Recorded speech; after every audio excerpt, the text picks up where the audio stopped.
বন্ধুরা দেখো, গতকাল রাতে ঝড়ে আমার জবা গাছটি পড়ে গিয়ে টবটা ভেঙে গিয়েছে।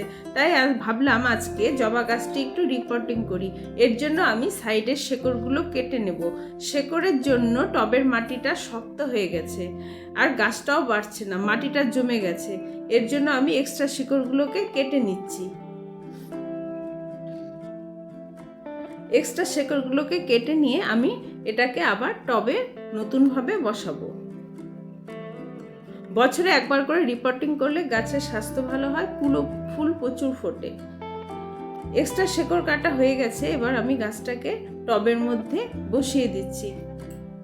টবের মধ্যে বসিয়ে চারদিক দিয়ে মাটি গুজে গুজে দিব, যাতে গাছটা হেলতে না পারে। আর এই অবস্থায় আমি 3-4 দিন গাছটাকে ছায়াযুক্ত স্থানে রাখবো, কারণ আগেই রোদে দিলে গাছটা একটু ঝিমানোর ভয় থাকে। একটু ছায়াতে রাখবো, রেখে জল দেবো।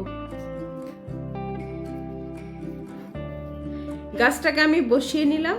আর এক্সট্রা ডালগুলোকে একটু কেটে নেব, কারণ আগাগুলো কেটে দিলে গাছটা ঝোপালো হবে আর নতুন করে কুড়িয়ে আসবে।